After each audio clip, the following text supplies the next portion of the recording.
Deadwood, episode 15, New Money, the third episode of season 2. Oh yeah. So we're saying a lie agreed upon is pretty much standalone. There hasn't really been any element of that pulled through into here, really, has there? Nah, it's not something about how Al's got bruises and cuts and... There are physical things. Physical reminders. But like, and Saul with his arms and yeah. But other than that, it's all new. So this essentially acts as the beginning of the season 2 main plot lines. So, oof, it was dense as well. What happened in New Money? Well, this saw the arrival of a chap called Francis Wilcott. Yep. Who is an emissary for George Hurst, who is apparently a guy who struck it big on a gold claim in Mexico. Yeah. And he basically sends Wilcott as like his emissary to shake things up in the camp. Yes. Well, what's happening is that Walcott has enlisted EB and Cy as his sidekicks to spread rumours in the camp that the gold claims will be invalidated. So they sell the gold claims super cheap to Mr. Hurst, and they can make a load of money off of it. That's what's happening there. It's quite the funniest part of the episode is where he tells EB. Because EB tries to sell Francis Walcott the letter from Wild Bill Hickok, which was like a season 1 plotline. And the letter, he basically says the letter has details of a gold claim, which it doesn't do. And then Walcott uses this to bully EB into telling people. Blackmails him into it, yeah. But what he doesn't realise is that everyone hates EB and wouldn't listen to him, and the only person he can confide to is Richardson, who no one likes as well. So he can't actually get the information out, which is kind of funny. So that's what's happening in that plot. And then the other character with the authority, Cy, is just kind of these rumours that he's spreading has kind of caused discontent in the Belly Union. Yes, they're all worried about the future of the camp. They're all worried about the future of the camp. Al has a kidney stone and gets a rod shoved up his penis. He locks himself in his room all episode. He's like a little baby. Yes. Go. Until they have to kick his door down because he's just laid on the floor. His face full of piss, which he's knocked over from his piss pot. That's that storyline. The new brothel run by Joni and I believe Maddie is the name of the woman. Yeah, she's soon has come out of town to help. Well, they're like business partners here and Joni. Yes. Maddie, from when she was in, I believe, New York, knows that Francis Walcott is homicidal and crazy. And she has control of a prostitute, which Francis Walcott is obsessed with, and that's what she's. So basically, she's holding off on the prostitute to get more and more money off of Wilcott, and then she's going to get this who he is like infatuated with, and that's the scene where he comes in later. He comes in later on into the episode to ask where this woman is, and then he instead goes into the bedroom with Joni. Yeah, in a very awkward scene. Yes. Where Joni undresses him and then he's like, no, we won't be doing any of that. And he just walks off. Yeah. So, what did you think New Money was a good episode of Deadwood? Oh yes, it was a good episode. Yes. It was great. It was a great episode of Deadwood. Yeah, I really enjoyed it. Yeah. The last scenes where the doc is shoving that rod through Al's penis is horrifying. It is. It's cringeworthy, isn't it? It's like, it's like ooh. Yeah. But it drives back the reality that this is a cruel, harsh world where, like, without the wonders of modern day medical science, you know, kidney stones would still be a killer. Yes. Well, now it's a relatively easily curable disease. You just you radiate them down to nothing and you piss them out like no. Yeah. But obviously back then it was. Well, they say that the option they're gonna have is to cut through right above his penis, and then take it out through there. But he'll probably die from the bleed out, or shove his rod up through his dick. Yes. Which is horrible. That's horrible, yes. One of the sort of themes of season 2 is about how the gods of Deadwood from the first season are rendered sort of powerless. And I think you can see that here. Like, I think if Al was, you know, up and running and everything, he would basically just kill Walcott. Yeah. Because it's not in Al's interest for people to sell all their gold claims to one man. Yeah. There has to be like a throwing community to people to frequent his brothel. Yes, yes. Yes. But he's rendered powerless, and now Bullock has got responsibility for his newly arrived family, so he's not really doing much for this episode. He's not really strutting his stuff like he did in the last 2 episodes. Yes. Bullock and Al are both sort of out of commission. So this episode focused mainly on, you had tertiary characters like Joni and Cy. There's a brilliant scene later on where Sal is in bed with the new Sal, who calls stupid. Yes, and he's like, if I still believed in God, I'd pray to him. And then the prostitute reveals that she plays for Cy every day. Now it's time for you to shut your mouth and turn over and go to sleep.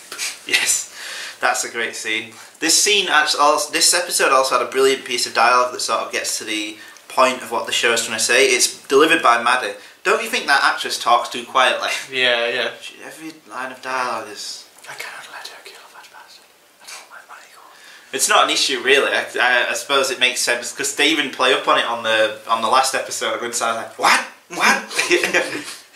What are you trying to say? But yeah, there's one where she says, that's it, the only way to get a guarantee is to put a contract on yourself to get fucked. Yes, the only way in Deadwood there is no real way to guarantee what's going to happen. Chaos reigns and it's all chance and fate.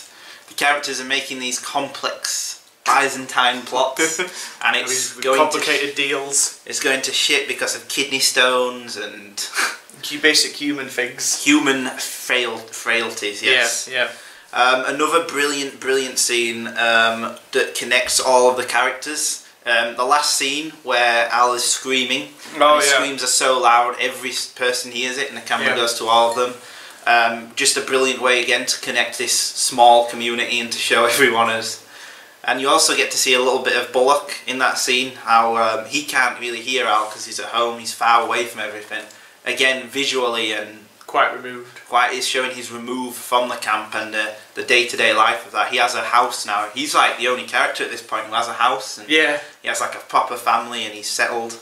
I like how they're also doing scenes now where they're kind of pairing up characters you never thought would be paired up. Like Trixie and Calamity Jane have a really nice scene together where we're just drinking and just getting drunk together. And sharing stories about what an awful person Al is. Which is awesome. And there's a brilliant line in that where she's like, where he's saying like, he said he got her to be if a miner only had 9 cents. Talking about Jewel, but it gets to again like he's a horrible human being, but all these characters well Dan's crying while he's getting the kid his thing stuck in his thing and what's his face the useless one? Johnny he can't bear it, so he has to run outside and Trixie's like, do something, put your hand in his mouth but let him bite it. He's like, oh jeez. Yes, they're all these people are treated horribly by Al through various points. They're made to do these horrible things, but they still love him and they still need him, and if he died they'd pretty much have nothing. So it shows how this one figure, Al, is so important to the town. Which puts him in contrast to Cy completely. So when Cy makes his big speech in the Bella Union, instead of inspiring like, yeah, we'll get through this, we'll weather the storm, we're all a bit like, God, shit. He doesn't inspire much leadership or encouragement or anything really. Well, I think the reason why he's the sort of villain of Deadwood, our villain at this point, is because he's self-interested. Like within the moral world of Deadwood, it seems to be the characters who build things together. Like the good. Even Bullock is the reason why he's so ambiguous is because he doesn't really seem to have any concern for anyone but himself and sort of Alma and Sol. That's pretty much it. Yeah, he's just sort of, and that's sort of why he's so angry. Well, like Cy is willing to kind of reel him out and cut the string kind of thing. He wants people just to spread his rumours and reveal silver gold claim to cheap emerald mine, I lots of money. Like he's really just to fuck everybody over in the game for more financial gain. Yes, and just to suck up to George Hurst. George Hurst. Do you know that George Hurst was a real person, right? Oh, I'm guessing he was, yeah. But did you also, I was going to say, did you know his son was the inspiration for Citizen Kane? Oh, Randall Hurst. Yeah. He's Randall Hurst's father. Randall Hurst. I didn't know I was George Hurst. Yes. But I know Randall Hurst, the kind of weird, eccentric billionaire. Yeah, newspaper guy, yeah. In fact, interestingly, there is apparently he was the one who funded his newspaper empire. Oh. So George Hurst was the inspiration was the father of Randall Hurst, who was the inspiration of. So that's the Hurst that is in here. Yeah. Yeah. Also, you get a little bit more of Alma and Ellsworth. Oh yeah. Alma fires what's her name? Sophia's tutor, Mrs. Ringhausen. Mrs. Ringhausen. Yes. Who sounds like a Mrs. Featherbottom from Arrested Development. Yeah. So she sacks her, and she also says she's going to try and buy the hotel. Just to piss off Evie. Yeah. I really like, again, showing the sheer ambition of the show. They constructed like a whole section where it's just like the mining equipment to like work the get the gold out, which is like, I was like, oh my god, this show just gets more expansive, and clearly they're using the money well. Yes. It's all on screen also. I don't even think that appears again. I can't remember that gold being in again. It's like an amazing instrument, and it works, and it's got little cogs, and it shoots out steam and stuff. And it's like, oh my god, that's great. That's amazing. They built that. It is. And I don't think it appears again. Jesus. There's a bit in season 3 which is even more ambitious, where they show a huge mining operation, and like that's just like, how on earth did they do that? But like there's an amazing shot in this and all where it's Alma is framed so she's in between 2 of the 5 cogs that spin round into the ground, and then it does then it sort of, what's the word, where it's she goes out of focus, and then the cogs go in focus, as in to show this woman who controls it isn't as important as the instrument. Juxtaposed. Yeah, it juxtaposes them. You could even say that this episode drives home the point that Deadwood is a microcosm of America. Yes. In that the willingness of big industry, i.e. through George Hurst and through corporations, to fuck over small-time businesses and people's interests in the gain of huge monetary gain at the cost of human existence. Yes, basically. And the way that like pathetic people like Cy and EB are sort of the instruments of that. Not really fighting it or anything. Spineless people who are willing to sell their own mothers for gold. Yeah. What would you give this episode out of 10? I would give it a 10. That's another 10, easy. It's an easy 10. It's another easy 10. This is another one of like, I think this episode is probably better than almost all of season 1. No, probably, The show in like so much faster pace. It's got the pacing's so much better now. Yeah. Like I was saying when we were reviewing episodes last night, like in first season they felt like 50-minute episodes. They felt it. Well, these just feel like 10 minutes. It's effortless now. Effortless, yeah. It's gone to that point now where we're so confident with the characters and kind of the themes that they're dealing with. And I like even better because each episode keeps on driving home the point that this is part of a wider picture. Yeah. It's part of a wider thematic exploration I'm looking at. Yeah. Just the fact that it drove home such a massive theme as Deadwood being a microcosm of America. Yeah. Just through basically one B plot. Yeah. It's kind of amazing, really. Yeah. And the fact it didn't feel like they were trying to push it down your throat, like a worse film, like a worse TV show or film, like Matt would have been, there would have been a speech about it, or like even we were talking about, like this show is directly influenced by McCabe and Mrs. Miller. Even that film isn't subtle at all. Not really. Like it's all like it's obvious, but this tells a very similar story of now big industry coming in, getting these gold claims, starting these rumours, trying to get it all up. But it just feels so much more effortless, and it feels it's integrated. It drives home the point that a way of a government's form of control is fear. Yeah. Because fear in the people, and it'll make them turn to the leaders. And that's essentially what this George Hurst guy is trying to do. He's trying to cause discontent in the camp, which will ultimately lead him to financial gain, but to nobody else. So that's through like a B plot. Yes. Kind of incredible. It is. Also, this also brings in the character of Francis Walcott. How great is Garrett Delahunt? Garrett Delahunt playing him. Did you notice he was the same guy who plays Jack McCall? No. Yeah, he plays Jack McCall as well in season 1. Yeah. Jesus. No, I didn't recognise him. Yeah, he plays Jack McCall as well, but obviously now he's wearing, I'm assuming, maybe a fake beard. A fake, yeah. And in that one he had like an effect to make him have a droopy eye, and I think he might have been wearing contacts. Yeah. But now, he plays Francis Walcott. The direct opposite.